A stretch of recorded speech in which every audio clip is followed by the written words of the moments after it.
चला तर मंडळी, आज एकदम चविष्ट टम्म फुगलेली कुरकुरीत बटाटा भजी बघूया।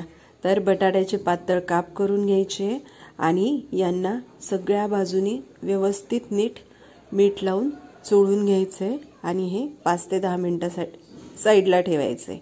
आता मिक्सरच्या भांड्यामध्ये मिरची बारीक वाटून घेतली आहे मी आणि त्यात पाणी टाकून त्या पाण्यात आपल्याला बेसन पीठ भिजवायचे। इथे मी साधारण अर्धा ग्लास पाणी घेतलंय, त्यात ओवा टाकलाय आणि हिंग टाकलाय, थोडासा चिमूटभर सोडा टाकलाय खायचा आणि आता हे छान मिक्स करून घेणार आहे। चवीपुरतं मीठ टाकलंय। लक्षात ठेवा, आधी आपण बटाट्याच्या कापांना सुद्धा मीठ लावलेलं आहे, त्यामुळे इथे मीठ जरा कमीच घाला।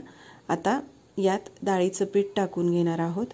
तर इथे साधारण मला 2 ते 3 चमचे डाळीचं पीठ लागलेलं आहे। हे मिश्रण थोडंसं घट्टच ठेवायचं आहे, म्हणजे आपण जेव्हा बटाट्याचे काप याच्यात टाकू तेव्हा ते सगळ्या बाजूनी कोट व्हायला पाहिजे बटाट्याला।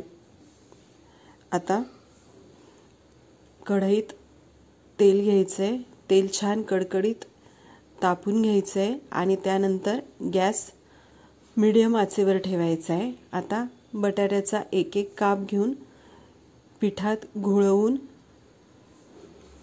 तो तेलात सोडून घ्यायचा आहे। हे बघा, इथे तेलाला लगेच बुडबुडे येत आहे, म्हणजे आपलं तेल छान तापलेलं आहे। आणि आता आपण मीडियम गॅसवर ही सगळी भजी तळून घेणार आहोत। इथे मी तांदळाचं पीठ किंवा कॉर्नफ्लॉवर काहीच वापरलेलं नाही आहे, तरी पण भजी खूप छान कुरकुरीत झाली होती।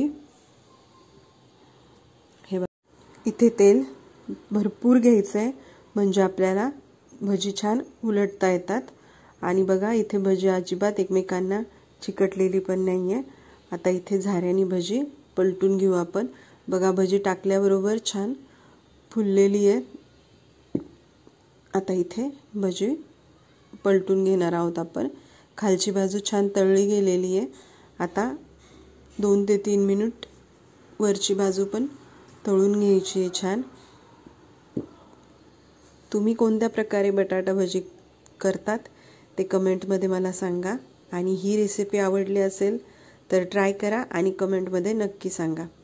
बघा, आपली भजी आता दोन्ही बाजूंनी छान गोल्डन ब्राउन झालेली आहे।